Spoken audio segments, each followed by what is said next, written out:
So you created a device so you don't have to brush your teeth. I ended up working for NASA product operations, and I was over the manufacture and production of some D5 rocket missiles. There's a lot of stuff that goes into building rockets, but some of that actually crosses over into building a toothbrush. Did you think this was going to be a business? When we did our Kickstarter, we were in the top 1% of all Kickstarters ever at that time.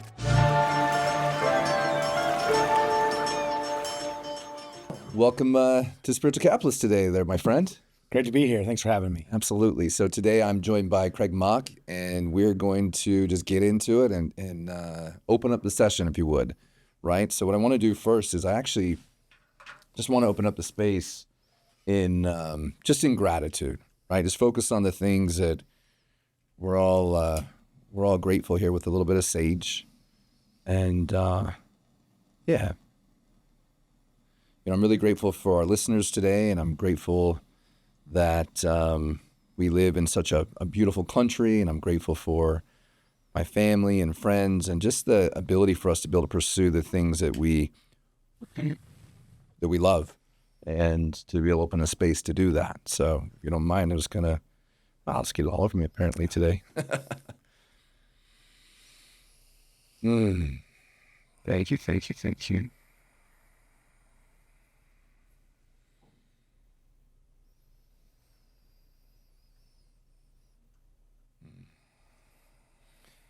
So let me ask you this, man. What is it that you're grateful for? Grateful to be alive, grateful for good friends like you, grateful for the opportunity to spread the word of the Lord and the universe. I think spreading good vibes and chi is what I'm meant to do. Grateful for the opportunity to be a light bringer. Grateful for my body, my full of gratitude. Love that, man. Start that every day. I think that's important to focus on gratitude. There's a lot to be, there's pain in life. People, the glass is either half full or half empty. Both are true, but it's better, I think, to focus on the glass being half full than half empty. They're both true, but we have the choice to determine if it's half full or half empty and what we focus on. So, love that, man. I a couple of days ago, well, actually about a week ago or so, I filmed an episode to where I talked about, the opposition of life. Like we either have love or we have hate, or we have half full or we have full, right? And it's up to us what we focus on. And it's through those lessons and those experiences that we're able to open up that container. And we're able to open up a space to either receive, or we open up a space and energy to block. And I think that's just such a great way of looking at it, that we have the choice to be able to make those decisions. Is that something that you've always believed?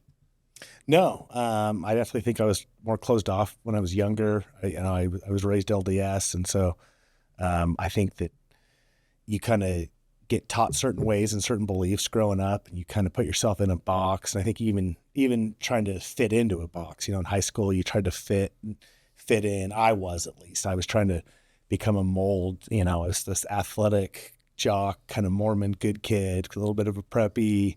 So I think, I put a lot of pressure on myself to be someone who I wasn't. And I think that the beautiful part about getting older and wiser is finding yourself and becoming the person that you're meant to become. And I think that that's one of the most beautiful parts of life, is that path. Yeah, I absolutely agree with you. But you weren't just kind of a jock though. Some people put their foot in the water and they're like, oh, I'm just going to kind of try the sports things. I mean, I think you told me that you were like the captain of of the football team, all-state wrestling. You were living this athletic life.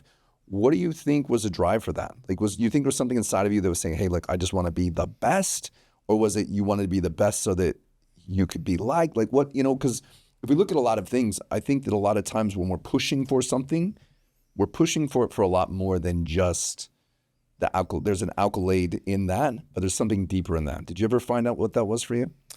So I think that for me, I was a multiple-time high school state champ, and I think that just trying to be your best in whatever subject, that just trying to be the best Craig that I can be, or the best Dalton that you can be in Spiritual Capitalist. Like, you're the best Dalton that you can be for this podcast. And I think that being that person, stepping into that next role, I think is something we all go through, from adolescence to being adults. And stepping into those next roles, different chapters. We even talked about earlier how when we met, years ago, we were different people than we are now. Absolutely. And like that was both as adults. Of course. We met as adults, and we're both very different people. Who was that? 10 years ago, maybe?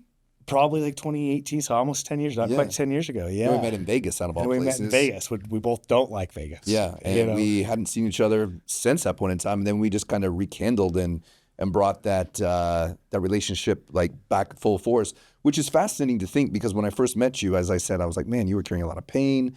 Like you just were kind of standoffish and all those things. And literally you reached out to me and was like, hey man, I'd love to take you to lunch sometime. And I'm like, I haven't seen or talked to you for like, why? Why do you want to do that? Yeah.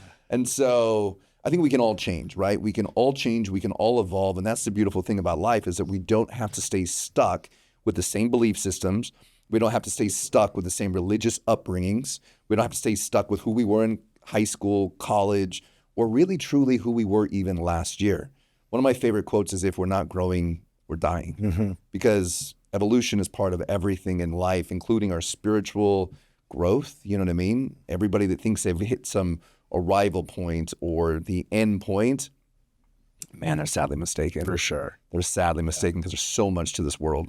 So one of the reasons I want to have you on is you, a while back, you had your company, and you still have your company, but you sold it. And so I'd love to hear that journey a little bit of like how you got there. I mean, because when I was listening to what you did, I thought, man, how do you do that?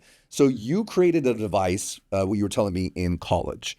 And so that device makes it so you don't have to brush your teeth, at least not traditionally anyways.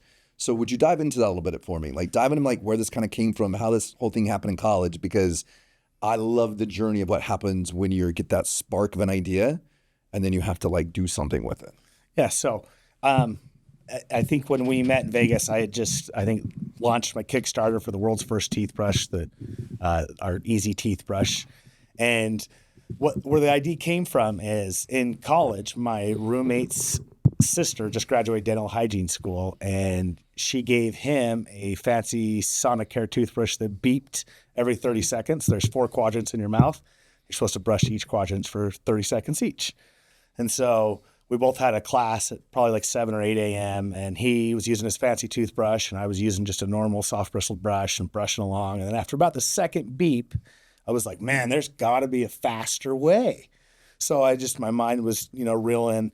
And like a year or two before that, I had used lots of different mouth guards because of sports. I played football, and tons of different mouth guards, from ones you had to mold and you're like melted and put in your mouth to one that was made by a dentist, custom fit, to recently I'd used a double-sided football mouth guard. So like there was a top and a bottom to it. And I thought, what if I put bristles on a double-sided football mouth guard, on a mouth guard, and use that? So I ended up gluing bristles onto a football mouth guard to make my first prototype, and then attach that to a sonic toothbrush handle and use that to brush. So you still got to do a little brush, a little back and forth, side to side. And that was my first prototype, was I glued bristles to a football mouth guard. How long did it take you to do that? It's a couple weeks, probably at least a month. I mean, that's some determination. Yeah. I can imagine, like, there you are sitting, you got a toothbrush in your hand, and you're cutting the little bristles off. Then you're taking those and you're putting them in individually, one by one, like the monotony in that. Yeah. Did you think this was going to be a business? Like what? Like, okay, you said, okay, there's a better way. I think that this could work out. This other toothbrush isn't working the same. I think there's a better way to do that. Did you say, bingo, I have an idea to make money? Or were you just curious? Like why did you keep pursuing that? You're like, obviously not studying dental work. You're not like, this is nothing to do with what you're studying. Right. Like, where does this inspiration come from? So that idea was always there in the back of my mind. I'd made a prototype. I'm like, this is still like a pretty good idea. Well, further on in my career, I ended up working for NASA Product Operations, and I was over the manufacture and production of some D5 rocket missiles. And through that experience, like, I learned how to manufacture rocket missiles. So whenever I do my training and stuff, I always in the back of my mind, like, what if I applied this to my teeth brush? How do I manufacture something that's never been made before? Because no one else has done it, So in my mind, I would learn, these, the pre-production molding, stuff like that. there's a lot of stuff that goes into building rockets, but some of that actually crosses over into building a toothbrush, or a teeth brush. And so I used what I learned about building rocket manufacturing to building the teeth brush. And that's when I kind of came out with my first prototype, or my first product that wasn't a prototype. Got user feedback. We've probably had 20 or more iterations right now. I've got several in my car to show you. So it's come a long ways, and the journey's not over yet. But when we did our Kickstarter, we were in the top 1% of all Kickstarters ever. At that time, we had the best teeth brushing device on the planet. It was pretty awesome. That's awesome, man. It's so interesting how like the skill sets that we learn, how we're able to apply that to business, right? So you go through all of these different versions of it. And I'm assuming you probably had to invest money into this, time into this, energy into this.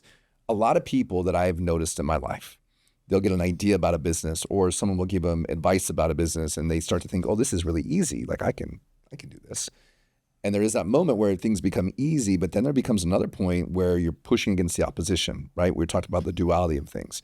So pushing against the opposition of the easiness into saying, okay, I'm going to keep pushing against the tide, even though I know this is going to be difficult. I'm going to continue to push. Did you run into places like that when you were first starting a company? Absolutely. Yeah, there's still issues, and I own multiple companies at this point, and there's still issues. And like the way that you handle them now, a lot of times it's to kind of tell you that you just have to make an adjustment. You have to pivot a little bit. And I think that life, both in business and outside of business, requires constant pivots, little adjustments, little evolutions. And the way we live and the way we think, I think is needed both from a product development standpoint and from a personal development standpoint. I think that those little pivots are needed. What's the advice you'd give someone when they're pushing against the opposition? I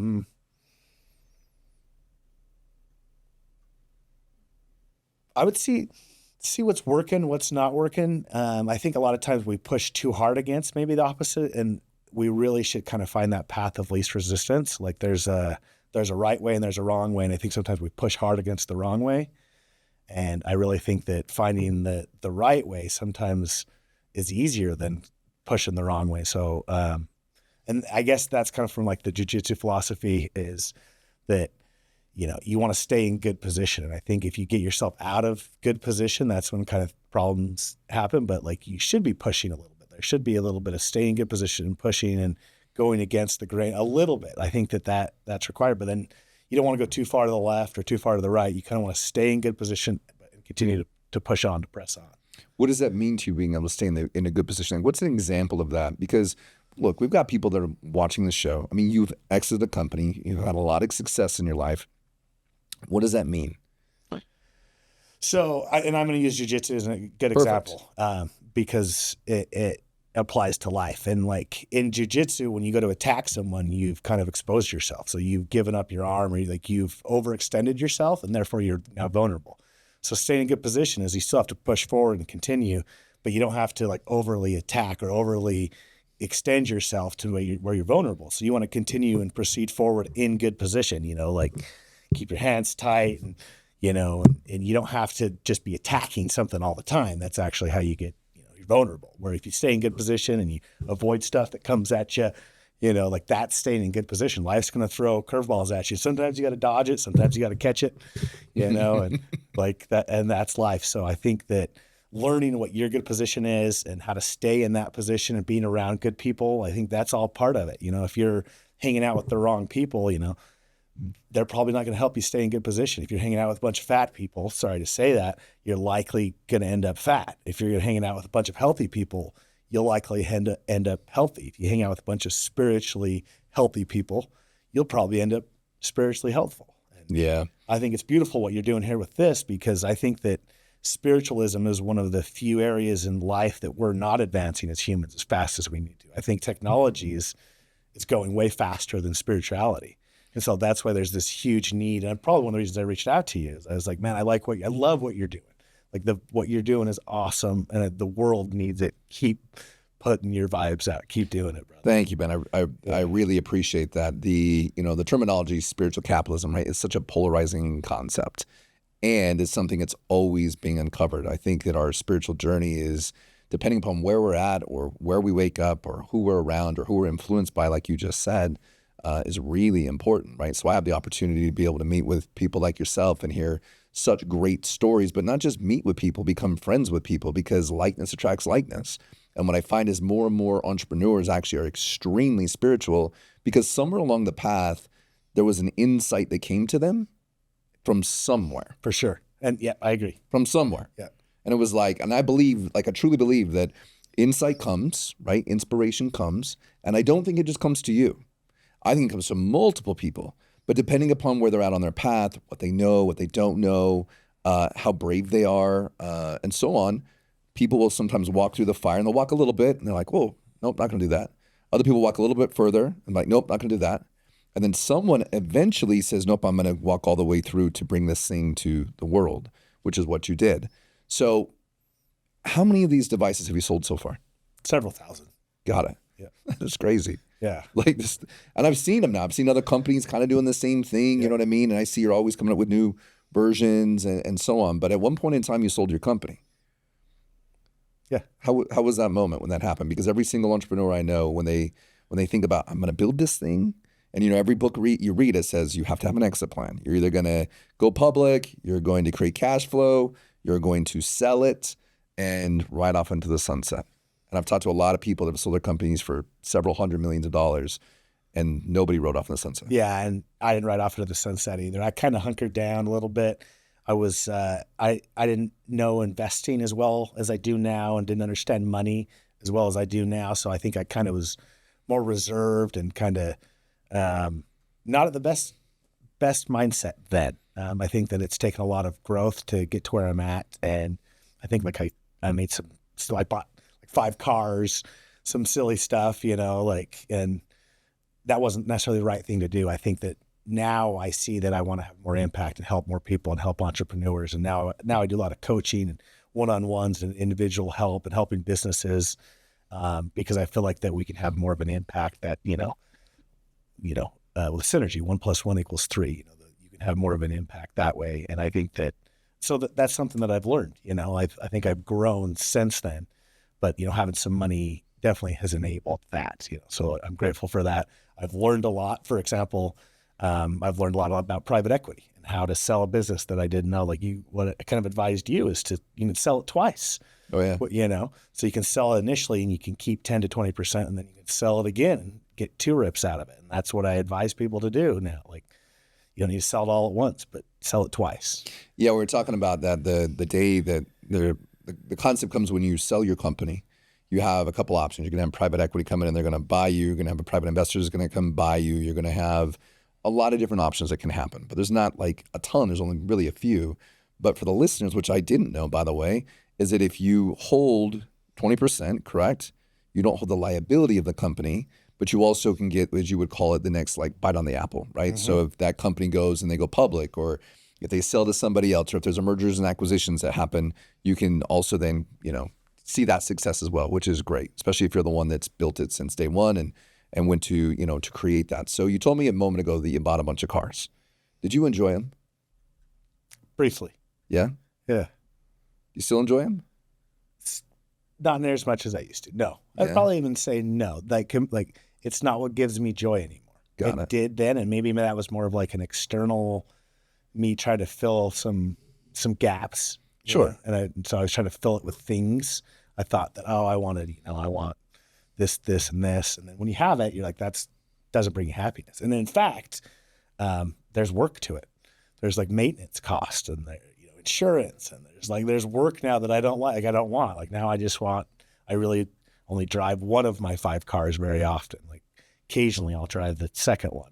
And the other 2 of them are like 1950s C10. So they're $100,000 old school cars. So like some of them they're like museum pieces. You don't really drive them. So got it. I just want to point something out. So many people think, well, when I sell my company or I have a bunch of money or whatever, I bought these things, right? And because I bought these things, now I'm spiritual. I shouldn't have these things, right? Or I didn't find as much joy in those things. And part of me says it's somewhat bullshit. And the reason I say this is because the first time you got in that car, right? I want you to kind of go back in your own mind. First time you got in that car and you turned on the switch, you either pushed the button or you turned it over or whatever, depending upon the year, there was a feeling that came in, right? And there was a feeling when you were driving, and there's a feeling when you were taking care of it. And there was a pride in that. And I was like, man, I created something that I wanted. I have this thing in front of me. Now, over a period of time, you may not enjoy it as much because it's like, it's outside. Like if you want to take it for a ride, you can. If you don't want to, you don't have to. And then you also mentioned the fact of like, hey, I have to take care of it. And I always hear from a lot of people, and in my own experience, it's true. It's like what you end up owning ends up owning you, meaning you have responsibility. But in that responsibility, we have a choice of what we do with that. So we either can choose to do it with like, yep, I get to pay the insurance on this. Yep, I get to fill it up with gas. Yes, I get to do this. And then when it becomes no fun, it's not enjoyable anymore, that's when we can let go of it. But so often people say, well, if I have this wealth, I shouldn't do this thing. Well, if you've always fucking dreamed of doing that thing and that's what you wanted to do, then damn well do it, right? Mm-hmm. And also give, and also be impactful, and also be spiritual, and also go on a yacht, and also buy businesses. Like this life is so minute. It's such a tiny little small like flick of time that you should enjoy all of it. All of it. That's the whole concept here of spiritual capitalism is, yes, be spiritual, be mindful, be conscious of the choices you're making on this earth, but motherfucker, have some fun with what you created because you can't take it with you. You know what I mean? Mm-hmm. And to think you just built a business so I could just be I could just, build, churches, and I can build orphanages, and I can just give it away and be like Mother Teresa.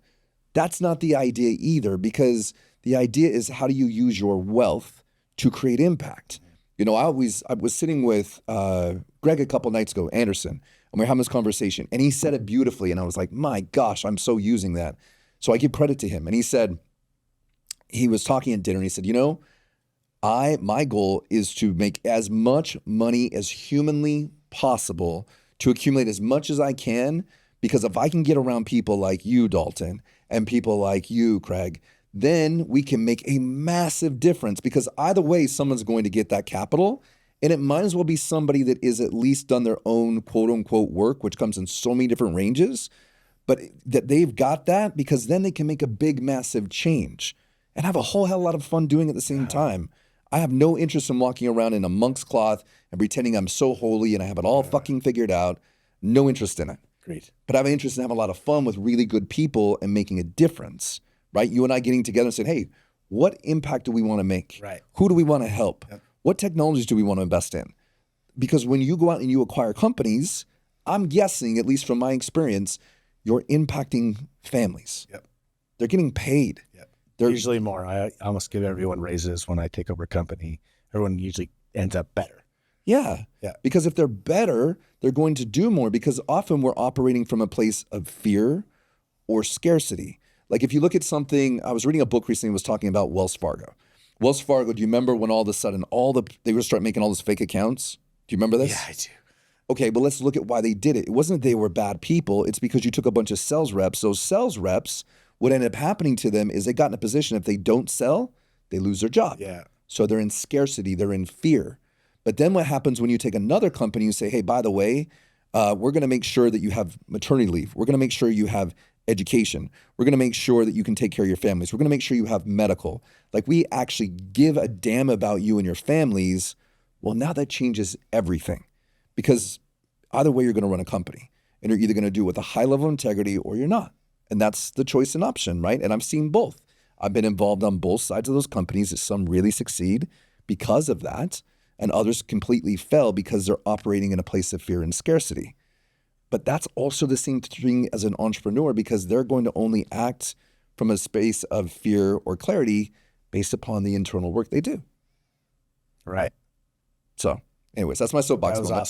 Awesome. That was great. I'm just saying, I hope you really enjoyed that moment when it happened, right? Yeah. So, and I'll be honest, like money doesn't bring me joy as much as helping other people. Of course. And that's something that I, learned is like, I get more joy from connecting and helping and seeing others win. I'm like seeing others win and like seeing them exit or get offers is more exciting now.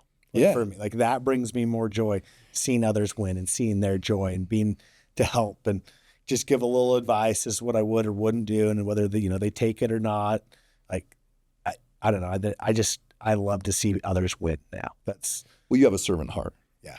Yes, you definitely have a servant heart. Like I've seen that. I've witnessed this in you. I've watched the way you try to help people. I've watched the way that you show up, and I think it's really, really important because there's a lot of people that think, hey, when I exit my company, I'm going to have all this money and then everything's going to be great and perfect and wonderful, because we create these illusions of when I have this thing, I'll be happy, instead of saying, I don't have this thing right now, but I'm be happy. I'm be happy with the journey. I'm be happy with the experience. I'm going to be happy serving my employees, because why I said you have a servant heart.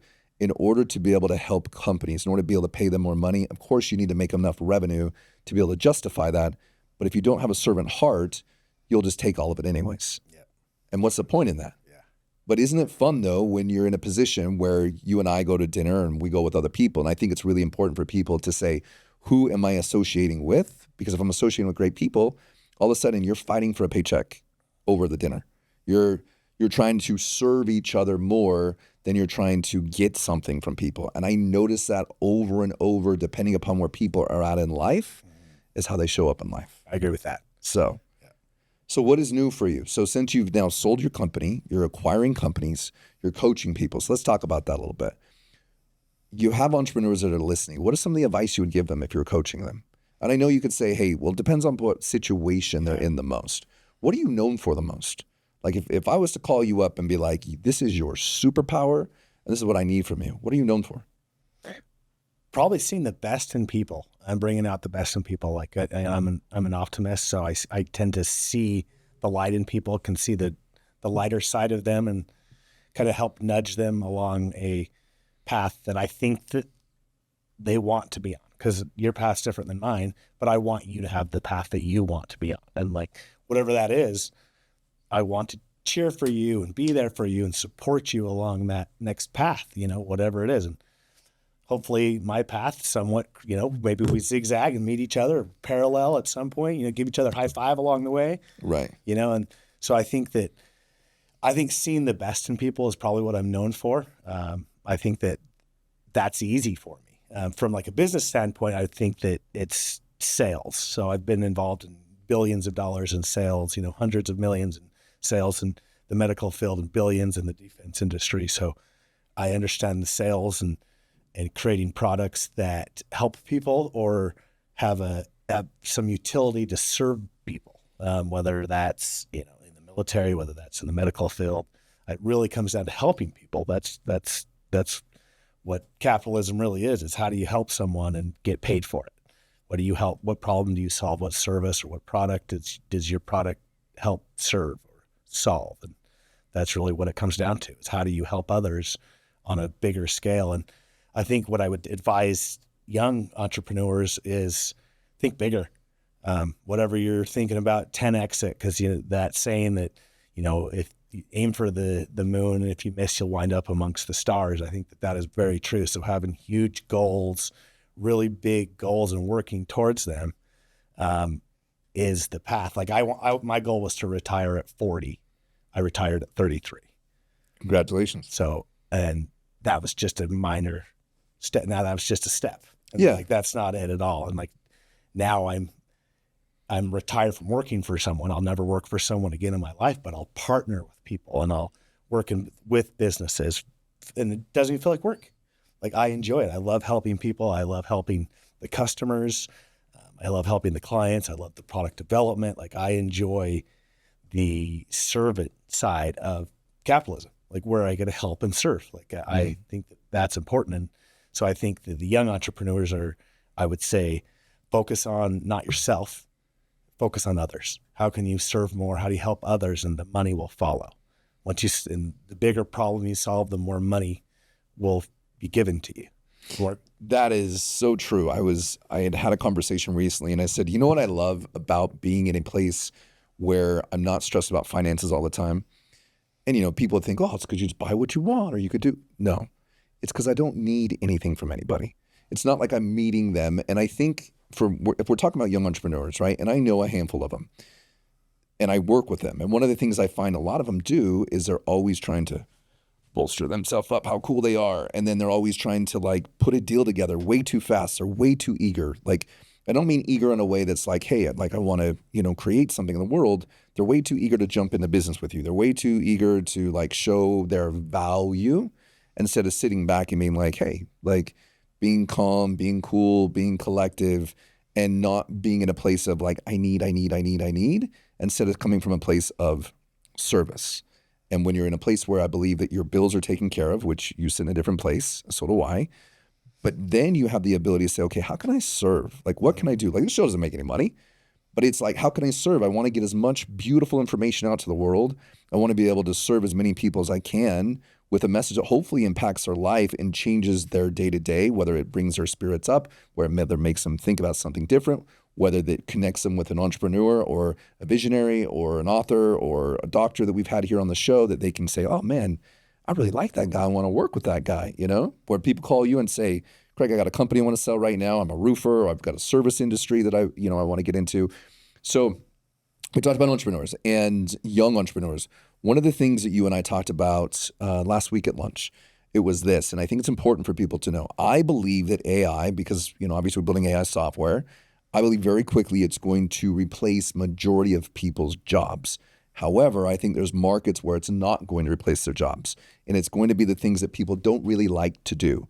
And if we look at the world, if you look at tech schools or service like schools like DATC, right? Like an applied technology school where they're teaching welding, painting, drywall, roofing, manual labor that nobody wants to do.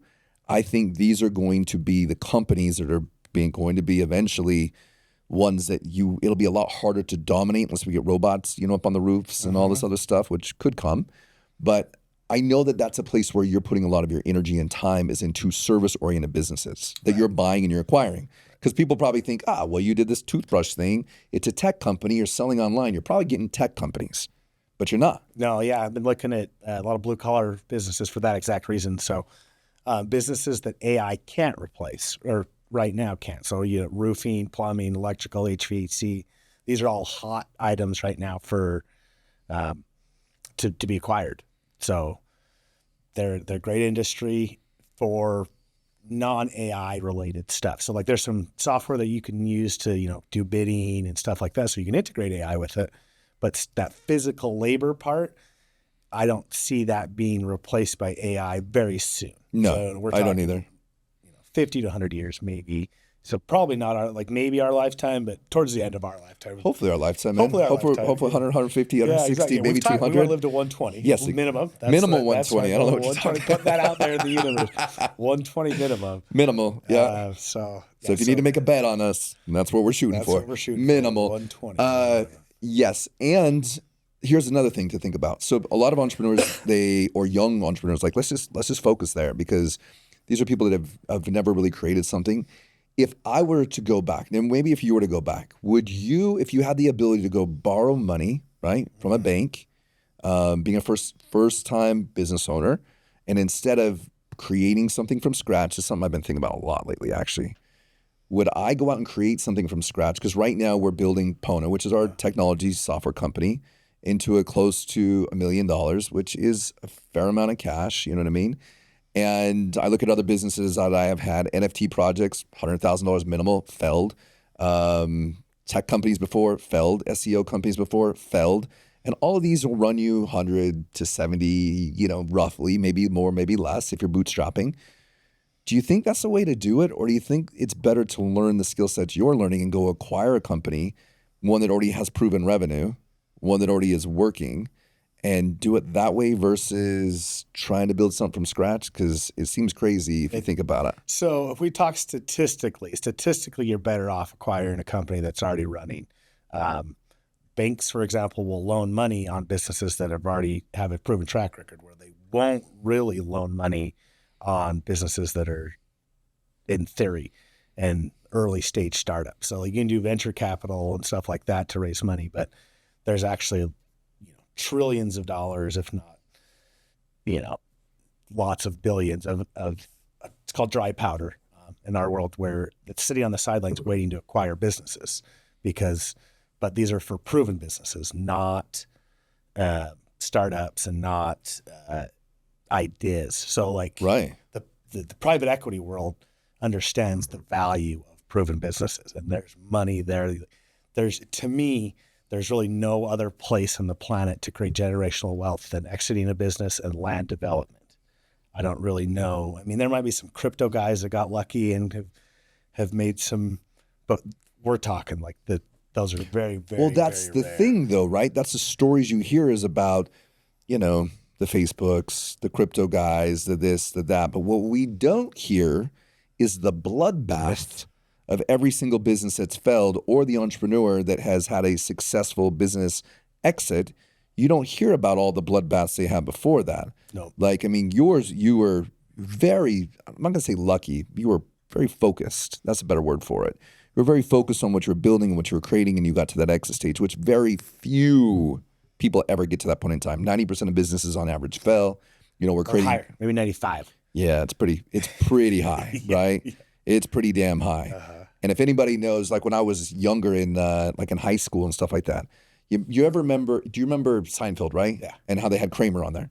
I always had another idea, was always trying to do something, always trying to create something. So everybody thought, oh, he's just going to be like Kramer. He's this wild, tall guy, funky ass hair, and he's just going to fail over and over and over. And they were right.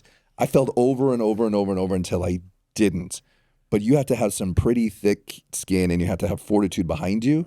But when I look at it now from a different perspective, taking the creative side out of it, and I look at the analytics behind it, and I look at the data behind it, it seems like it would make sense to go in, buy a company with the bank's money or whoever's money, take a loan out on that, knowing that when I take that loan out, that the revenue that's coming in can support that loan. And all I'm doing is I'm looking for things inside that company that might be able to modernize it. For instance, a roofing company, which I know is something you focus on a lot, right? Well, how's a structure like that work? So if you got someone that's young and they're like, hey, listen, I want to figure this out, or one, what books would you recommend? Obviously, they could call you up, or like, how would you recommend they put a deal together like that? Yeah, so this is something I didn't realize is the SBA, we're one of the few countries that has an SBA program, Small Business Administration Program. You can get loans between 80 to 90% of the value of the company through the SBA program. So just like people buy a house, they get a mortgage, they usually have to come up with 10% down or 5%, and they buy a house. Well, I would recommend people buy a business before buying a house. Amen. In today's world, like I would absolutely say save that money, buy a cash flowing business that you can add, usually because we're seeing the biggest transfer of wealth happen in our lifetime because you have the baby boomers all retiring. And a lot of them have businesses and they don't have someone to buy it. Their kids already have jobs. And so there's this huge market of businesses that are available. And sadly, most businesses will close down and the competitor will just eat up the market share and that business will close down. So a lot of mom and pop shops don't realize they could sell their business if they make it, the term is professionalize it. So you need to have a professionalized manager in there to help increase the value of the business. So that's one of the ways that you can buy one of these businesses that don't have a professional manager, and then you professionalize them, and then you sell to private equity after a couple of years.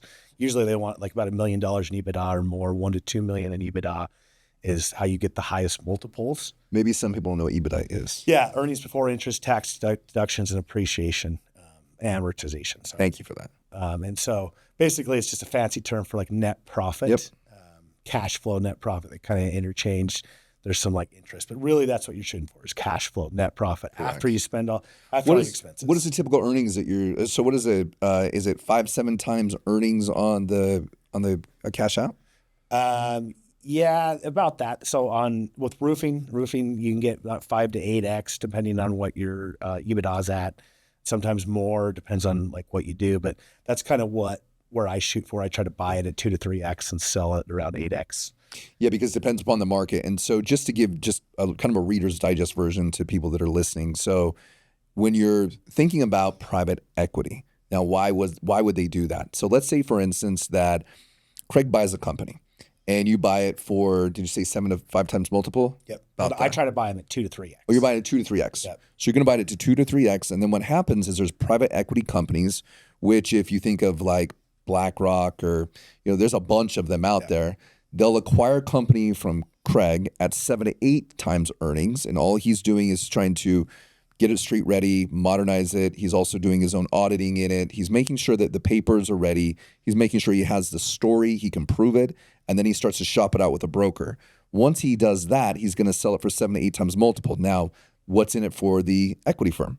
Well, the equity firm buys it because what they're going to do is they're going to put it into a bundle. So there's probably going to be 15 to 20 different companies in there, which now they're going to either 10, 15, 20 times multiple that, and they're either going to take it public or they're going to put it into a public offering, which means the stock rises up, or they're going to turn around and they're going to sell that bundle to a larger equity firm. And so there's this large game going on. And what a lot of people don't recognize is that small businesses across the country are being eaten up by small equity. So the company might still look like it's owned by somebody, but in reality, it's owned by this massive conglomerate that is running everything in there looking like they're privately owned. Correct. Or company owned. So yeah, and you'd asked earlier, like one of the good books that people could get into is it's called Empire Builder, and he built a $1 billion laundromat business. So he did a roll up of laundromats, and I think was sold it for billions of dollars. Wow! So it's a great book on roll ups. That's what you were talking about, where you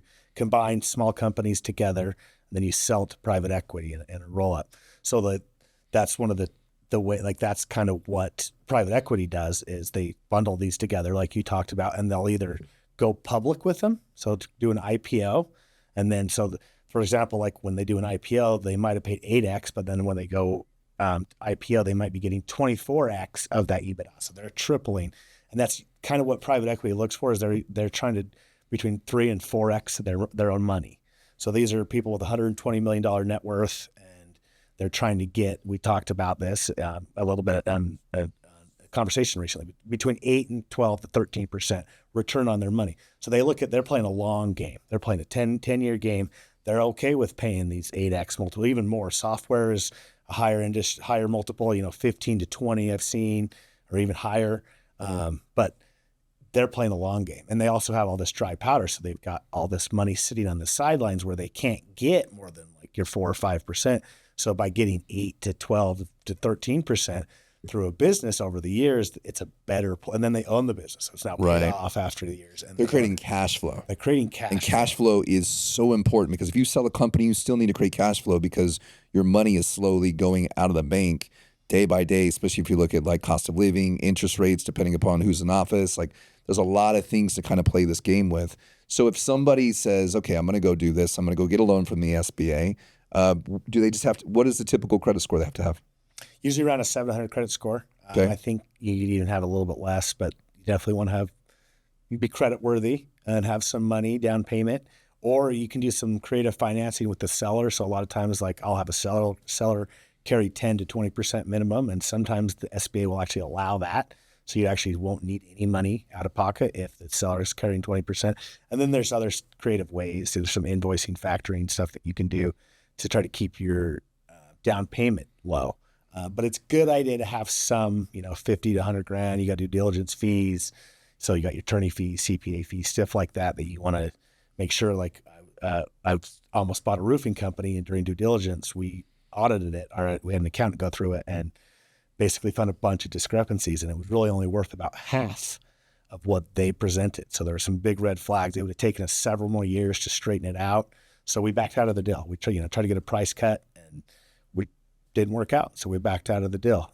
And it's really important what you just said. Yeah. That's really important what you just said. If something looks too good on paper, it probably is.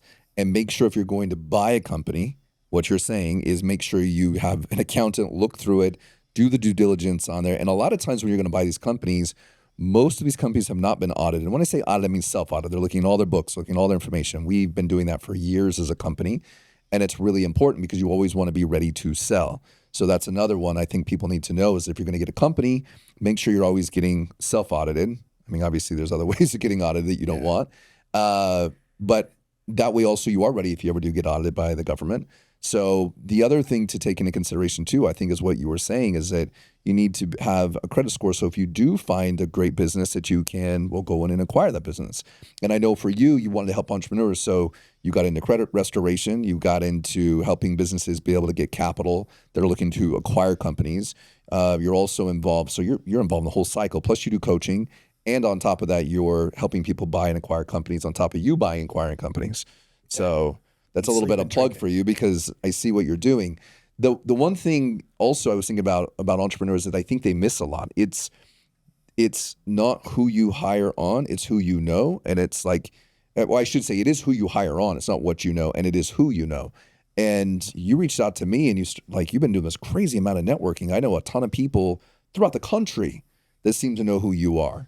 What changed in you? Because when I met you before, you're kind of a shy guy, kind of reserved back. Like, why'd all of a sudden you just start to do this? Tell us a little bit about your technique because it works for you, man. Yeah, that's a great topic. After my exit, I am an introvert by nature, so it's hard on me I don't want to be the center of attention. I don't like, public meetings and all these people. Like, it kind of gives me anxiety a little bit. But I learned that relationships are more valuable than money. So the most important thing to growing your company, even growing yourself almost, is relationship. So I think like relationship capital is a form of spiritual capitalism. Facts. And I think it's arguably more important than even the monetary side of it. I actually think relation capital is worth more. And by far. And I think that might be what you're seeing and hearing. And I think that definitely resonates, that it does. And so it's not what you know, it's who you know. And so I think that if anyone else was like me and was an introvert and not putting themselves out there, I would implore you to start getting out there more. Go to the networking meetings, go to your local real estate meetings. There's tons of local meetings you can start with before you have to spend like big money on some of the masterminds that we go to. And like, there's a ton of local things that you can do to just build up your network before moving on and do that. Like you'll be surprised in how many people you like vibe with. Like, you'll find some friends that you like that they're looking too. That's the reason they're going to that network. They're looking for someone they vibe with. And so it creates this synergy. And now, if you need something, for me, it's easy now because I've built up such a network that I can just go to who do I know, in the roofing industry? Who do I know in software? Who do I know in sales? Or who do I know in marine and yachts? Like, what I have a guy now, and from building up relationships. And if they don't know, like, they're going to tell someone else. They're going to be like, oh, I've got a guy. So that's what's so important, is you expand this network and your opportunities just become so much bigger. And I think it's a beautiful thing. But I also, and I want to jump that, but I'm going to jump to something really quick before that. I also think if you hadn't done your own internal healing, for sure, I don't think you would have been able to be that, because you're a light everywhere you go. I want to be around you because I enjoy your energy, because I'm like, oh man, like this is fun, right? Like, it doesn't feel like we're working. We're always talking, conversating, and we're not just talking about business. We're talking about life, spirituality, and so on, where it's like, I know people, if they could, they want to be involved in the conversation because of that. I see this a lot. And so I'm going to bring this up because I get a lot of messages. People say, hey, I want to take you to lunch so I can pick your brain. That to me is the first red flag that, like, you want something from me. You don't actually want to have a conversation. You want me to invest. You want me to tell you what to do or how to do it or whatever. And most of the time, I don't mean this to be rude, but it's a waste of my time and energy. And my time is so valuable that I don't just have it to give it away, right? But it's a different conversation, and this is one of the things I think is really important, that if you're having a conversation with somebody and you hit them up, through social or text message or whatever it might be, hey, listen, I'm so-and-so, I would love to take you to, I'd love to take you to lunch to get to know you. Like, you didn't talk about business. You didn't tell me that you're going to pitch me on some brand new thing or some MLM or whatever the hell you're doing. And you, first and foremost, reached out to me and said, from your perspective, is like, hey, this is what I'm doing. This is, I just would love to get together and get to know you. And I was like, oh, cool, man. Like, another bro wants to get to know me. Yeah. Great beard, good energy. Know he's had a company before. Let's get together. And then the other thing is, I think once you've had that conversation, you've got to know each other. And it's just a really casual thing. Not once did I think you ever pitch me on anything. Actually, never have. We would just talk about all kinds of random stuff about life and spirituality. And I said, why are we getting together, bro? Yeah. You're like, I don't know, I saw what you were doing and I love spirituality and I want to talk to you about that more. And let's talk about this and let's talk about it. And I'm like, yo, bro, okay, cool. This is fun. Yeah. And then from there, we got together and we started getting together like once a month, and we were doing dinners because of that conversation. But the one thing that is really important for those people that want to do that is this question is, man, Greg, I really loved our conversation. Who do you know that's a lot like you that I should know in my network? That conversation is so powerful because then what you're able to do, and this is we're giving away some pretty good secrets right now. I mean, I gave away, if nobody's listening to this was the number one nugget of the whole show, not to mention, don't try to create businesses, buy businesses. It's this one thing is, listen, I talked to Craig and he tells me you're an amazing human being and we should meet up sometime. I would love to take you to lunch to get to know you. Now, what do you think just happened? I just edified, because I told you one of your good friends edified you, so you're not going to let them down. And two, this person made a reference to you, and all I want to do is, I love my conversation with Craig, so I want to get to know you as well. Now you're kind of like, okay, cool, because your social schedule and your lunches, you've always got something going on. And also, if you're taking people to lunch, that's a tax write-off, so that's great. You're opening up yourself to wider networks. And all of a sudden, people want to serve you because there's something about humans that when you serve somebody else, they want to serve you. For sure. It's reciprocity. How do you say it? Reciprocity. Reciprocity. Thank you. Yeah. And anytime you're like, hey, Dalton, I got this thing. I'm like, yeah, what can I help you with, bro? Because it wasn't from a place of getting. It was a place from serving. Right. And I just find that to be so important. How has that changed your life? Great question. I think most people actually want to help. I really do. I think most people want to help, but then I think most people don't want to help themselves. So I think it's easier for people to help others in general than to help themselves. Like, I can give people advice on, health or coaching, and maybe 10 or 20% of them actually follow through with that. So I think that working, as we know, the journey inward is the hardest journey. So the external part and getting help from others, and like most people want to help. I think most people by nature are helpful. And so just being a good person makes people want to help them, or vice versa. Like, you want to help good people want to help you. Most of us are good people that want to help. And so, but most people don't want to do the work. So that's a separate thing. Well, it's easy to talk about it. Like how you get so excited about the idea and the thing, and then you're like, oh man, I got to do the thing. I got to travel. Oh, that's fun. Until you realize travel for business isn't as fun. It's not that fun. No. And then you're meeting with people and you're like, oh, okay, great. And then you're doing due diligence on companies and you're doing like all these things. It takes a lot of work. But the one thing I respect about you though, is even though it takes a lot of work, you do it, but you also continue to go find other things to do work on. Like I'll talk to you and like, oh, I just worked with this coach about this one thing. I'm like, oh, what was that about? And you're like, oh, I learned about this and this. And then next thing I know, we're talking about a book and you're like, okay, I'm going to read that book. Next thing I know, you're diving into spirituality over here. You're diving into these different concepts. Like you're really an open-minded vessel, which I believe that's why you're continuing to grow. Because if you get stagnant, which a lot of people that sell their companies, they do, they sit and drink margaritas and that becomes only so much. And then they dive into other things because they're bored and they're not actually creating. And I think I did that for a little bit, probably too long, a year or two. Yeah. I did that. I hunkered down, closed the door, didn't reach out, I wasn't growing. I kind of like became stagnant for a little bit. How depressed did you get? That's something that's depressing. Yeah, absolutely. Very depressing.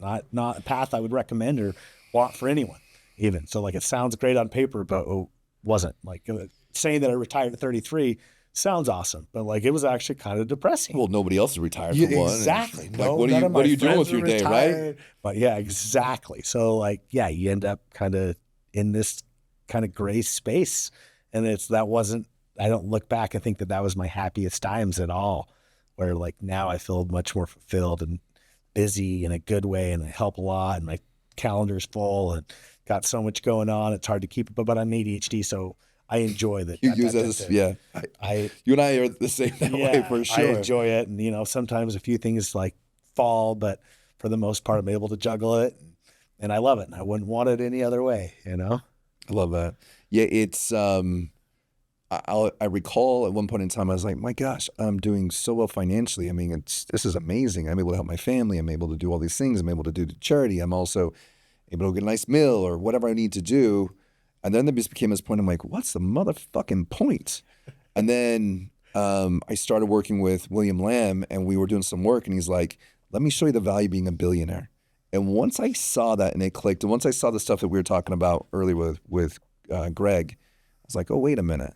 That's the point. Mm-hmm. We've been given so much. We have the knowledge, we have the ability. Well, why stop? You know what I mean? Stop? And granted, you could fail, but guess what? You could fail when you first started.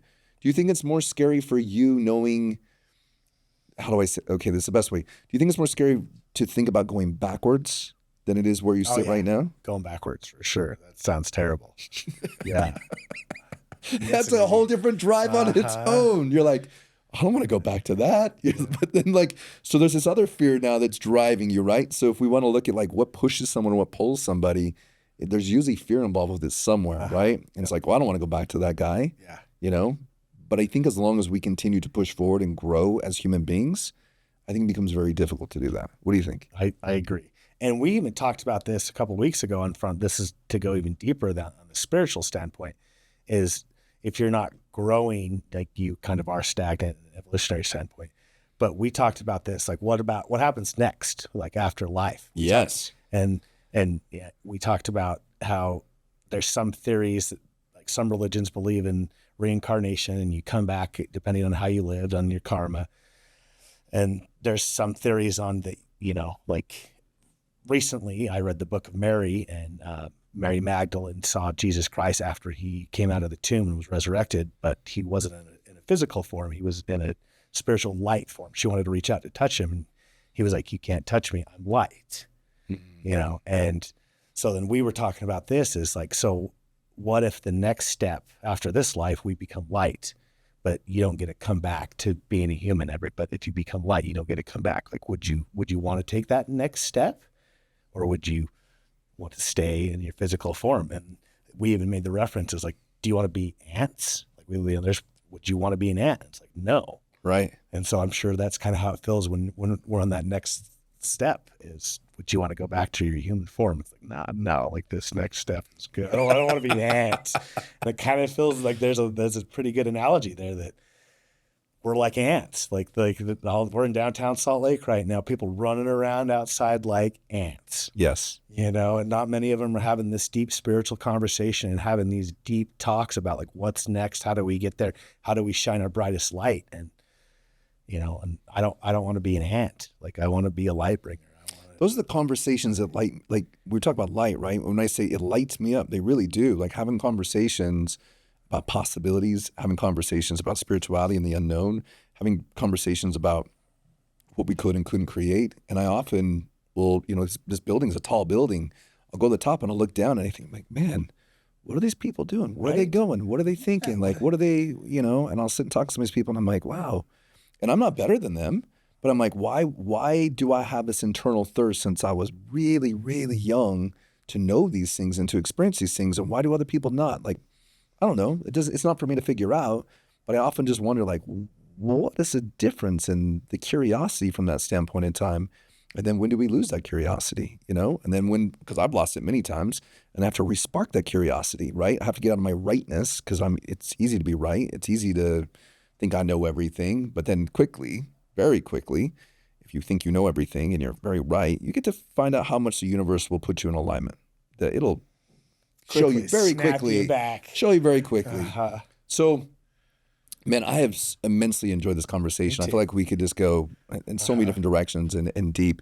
There's a couple things. One, what is it that you want to be remembered for when you're gone, when your soul hits the ground and you get to choose between light or being an ant? Well, so I think my path is to make people smile. I mean, I developed a product that helps people with their mouth and their teeth. Like I think the smile is a universal expression of joy. So if I can bring joy or light or smiles to people, like that's my purpose. If I can make and as you get to know me too, I'm kind of witty and funny and sarcastic. I make people laugh. Like people that are around me, like I'm cracking jokes. I think that is my purpose, is to just bring smiles and light and bring that to whoever I encounter. I think that is my purpose. That's beautiful. That is very, there's nothing like a smile, and I would say when I'm around you, I do smile and I do laugh and we have some really intense conversations and I'm grateful for your friendship and I'm grateful for the brotherhood that we've created because you're brave, because you reached out, because a lot of men are alone. And so when someone reaches out to brother, you're like, man, we're on the same page. Like, let's go. Like, what can we accomplish together? Because together we can go further than we can alone. your products, your services, the things that you offer to the world, everything from your Toothbrush to coaching with you to finance to, what's the best way for people to find you so they can take advantage of this opportunity that you're offering and to help them either find a business or get the capital they need for a business? Awesome. Yeah. So I've got my website, craigmock.com. You can book a free consultation there, and we'll go over kind of what you're looking at, what you're doing. That fills up quick, but yeah, craigmock.com is the best way to get a hold of me to do a free consultation that I do with people. And it's kind of one of my ways to give back, kind of help people get back, like my interpretation of where they kind of need to fix alignment. You know what I mean? Yep. So, Yep. And you've helped me out with that too. So I appreciate that. You helped me when I was building Pono and coming up with the ideas, and you were like, nope. And I'm like, damn it. And I didn't like it when you told me no. You said, nope, that's not it. I remember being pissed, actually, and I told you I was pissed. I was like, all right, I'll come back to you. And then I've come back and forth a couple times. You're like, nope. I'm like, how about this? You're like, oh, yeah, that sounds pretty good. I'm like, okay, cool. Pat myself on the back, feel a little proud for a moment, then get back to it. But, man, I just really appreciate you coming on today, and just excited to see what's next for you. Excited to see the impact you make in the world. Excited to see the smiles you bring to the world, and just really appreciate your friendship, man. Appreciate you, man. Thank you very much. This has been awesome. Thank you. I'm honored. Thank you. Cheers.